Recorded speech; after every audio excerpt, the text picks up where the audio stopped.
नमस्कार, ये आकाशवाणी शिमला है। अब आप अनुराग पराशर से प्रादेशिक समाचार सुनिए। आज के मुख्य समाचार। प्रधानमंत्री नरेंद्र मोदी ने लोगों से कोविड टीके के बारे में अफवाहों पर ध्यान न देने का किया आग्रह। दवाई भी और कड़ाई भी का मंत्र न भूलने का आह्वान। प्रदेश के 4 जिलों कांगड़ा, ऊना, सोलन व सिरमौर में 27 अप्रैल से 10 मई तक लगेगा रात्रि कर्फ्यू। केंद्र सरकार ने देश के सार्वजनिक स्वास्थ्य केंद्रों में 551 ऑक्सीजन संयंत्र लगाने के लिए धन के आवंटन को दी मंजूरी। और मुख्यमंत्री ने सभी जिलों के उपायुक्तों को भारी बर्फबारी व ओलावृष्टि से फसलों को हुए नुकसान का आकलन करने के दिए निर्देश। कोविड मरीजों की संख्या फिर से बढ़ रही है, इसलिए सभी श्रोताओं से अपील है कि कोई भी कोताही ना बरतें।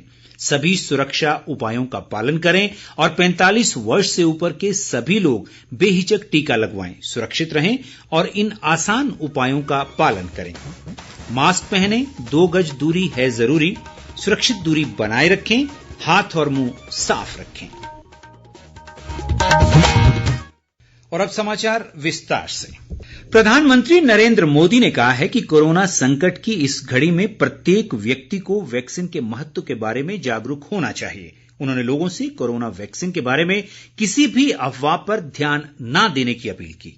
आकाशवाणी से आज मन की बात कार्यक्रम में नरेंद्र मोदी ने कहा कि 45 वर्ष से अधिक उम्र के सभी लोग निःशुल्क टीका लगवा सकते हैं। कोरोना की इस संकट काल में वैक्सीन की अहमियत सभी को पता चल रही है, इसलिए मेरा आग्रह है कि वैक्सीन को लेकर किसी भी अफवाह में न आए। आप सभी को मालूम भी होगा कि भारत सरकार की तरफ से सभी राज्य सरकारों को फ्री वैक्सीन भेजी गई है, जिसका लाभ 45 साल की उम्र के ऊपर के लोग ले सकते हैं। प्रधानमंत्री ने कहा कि 1 मई से देश में 18 वर्ष से अधिक आयु के प्रत्येक व्यक्ति के लिए वैक्सीन उपलब्ध हो जाएगी। उन्होंने कहा कि केंद्र का निःशुल्क टीकाकरण कार्यक्रम जारी रहेगा। प्रधानमंत्री ने राज्यों से अपील की कि वे अधिक से अधिक लोगों को केंद्र सरकार के निःशुल्क टीकाकरण अभियान का लाभ उठाने के लिए प्रेरित करें। उन्होंने लोगों से आग्रह किया, वैक्सीन लें, सावधानी बरतें और सुरक्षित रहें। प्रधानमंत्री ने कहा कि हमें दवाई भी कड़ाई भी का मंत्र नहीं भूलना चाहिए। मैं आप सभी से आग्रह करता हूं कि वैक्सीन हम सबको लगवाना है और पूरी सावधानी भी रखनी है। दवाई भी कड़ाई भी, इस मंत्र को कभी भी नहीं भूलना है। हम जल्द ही साथ मिलकर इस आपदा से बाहर आएंगे। नरेंद्र मोदी ने कहा कि चिकित्सा कर्मी और अग्रिम पंक्ति के कार्यकर्ता दिन रात लोगों की सेवा में जुटे हैं।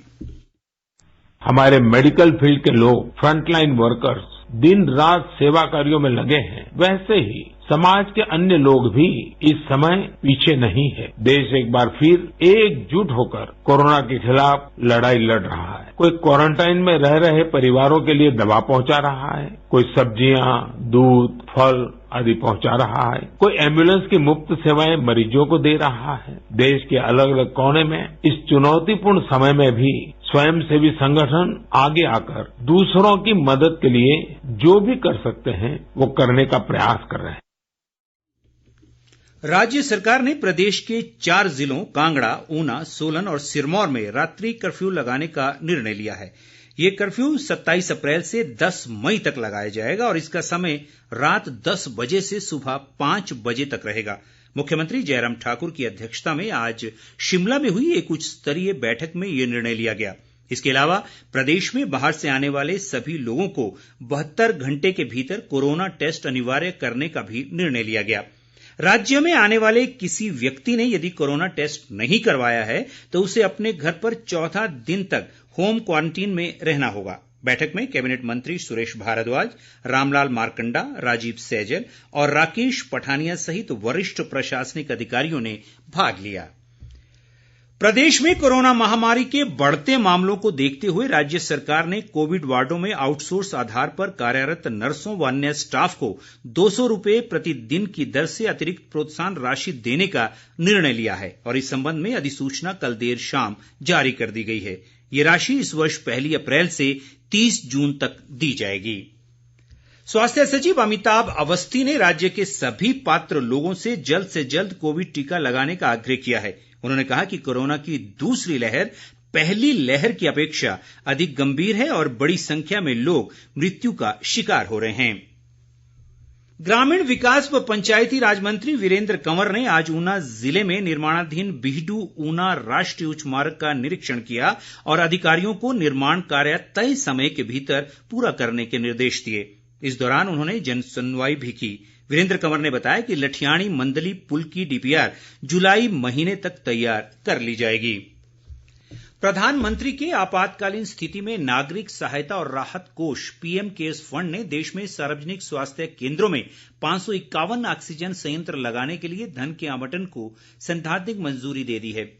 इन संयंत्रों में पीएसए मेडिकल ऑक्सीजन का उत्पादन होगा। ये फैसला अस्पतालों में ऑक्सीजन की उपलब्धता बढ़ाने के प्रधानमंत्री नरेंद्र मोदी के निर्देश के अनुरूप किया गया है। प्रधानमंत्री ने निर्देश दिया है कि ये संयंत्र जल्द से जल्द चालू हो जाने चाहिए। ये संयंत्र विभिन्न राज्यों और केंद्र शासित प्रदेशों में जिला मुख्यालयों में निर्धारित सरकारी अस्पतालों में लगाए जाएंगे। इस बीच प्रदेश भाजपा अध्यक्ष सुरेश कश्यप ने प्रधानमंत्री नरेंद्र मोदी के इस निर्णय का स्वागत करते हुए कहा है कि इससे देश के अस्पतालों में ऑक्सीजन की कमी दूर होगी। मुख्यमंत्री जयराम ठाकुर ने सभी जिलों के उपायुक्तों को बर्फबारी, ओलावृष्टि और भारी वर्षा के कारण फसलों को हुए नुकसान का मूल्यांकन करने के निर्देश दिए हैं। शिमला में आज एक उच्च स्तरीय बैठक में उन्होंने कहा कि नुकसान की रिपोर्ट केंद्र सरकार को भेजी जाएगी। मुख्यमंत्री ने कहा कि हाल ही में बेमौसमी बर्फबारी, ओलावृष्टि और वर्षा से सेब, गेहूं व मटर की फसल को भारी क्षति हुई है। उन्होंने उपायुक्तों को ये भी निर्देश दिए कि वे बीमा एजेंसियों को फसल बीमा योजना के तहत कवर की गई फसलों के नुकसान का मूल्यांकन करने के लिए अपने एजेंटों को कहें ताकि किसानों को जल्द मुआवजा दिया जा सके। आज महावीर जयंती है। आज ही के दिन जैन धर्म के 24वें तीर्थकर भगवान महावीर का जन्म हुआ था। राज्यपाल बंडारू दत्तात्रेय और मुख्यमंत्री जयराम ठाकुर ने लोगों को महावीर जयंती पर शुभकामनाएं दी हैं। राज्यपाल ने राजभवन में भगवान महावीर की प्रतिमा पर पुष्प अर्पित कर उन्हें श्रद्धांजलि दी। उन्होंने कहा कि भगवान महावीर ने अहिंसा, करुणा और निस्वार्थ भाव से मानवता की सेवा करने का संदेश दिया। मुख्यमंत्री जयराम ठाकुर ने लोगों से भगवान महावीर द्वारा बताए गए रास्ते पर चलने का आह्वान किया। प्रदेश कांग्रेस अध्यक्ष कुलदीप राठौर ने आज शिमला जिले के ठियोग और जुब्बल कोटखाई क्षेत्र में बर्फबारी व ओलावृष्टि से सेब बागीचों को हुए नुकसान का जायजा लिया। उन्होंने नुकसान की भरपाई का मामला राज्य सरकार से उठाने का बागवानों को भरोसा दिलाया। लाहौल स्पीति जिले में भारी बर्फबारी के कारण 4 दिन तक कोविड वैक्सीन अभियान बंद रहने के बाद आज इसे फिर से शुरू कर दिया गया। क्षेत्रीय अस्पताल केलंग में आज बड़ी संख्या में लोग बर्फ के बीच पैदल चलकर टीका लगाने पहुंचे। जिले में अभी तक 6,800 लोगों को कोरोना का टीका लगाया जा चुका है। इसके अलावा 60 वर्ष से अधिक आयु के लोगों को कोरोना वैक्सीन की दूसरी खुराक दी जा रही है। प्रदेश में आज अभी तक कोरोना के 1,363 नए मामले आए हैं, जबकि इस दौरान 1,161 लोगों ने कोरोना से जंग जीती है।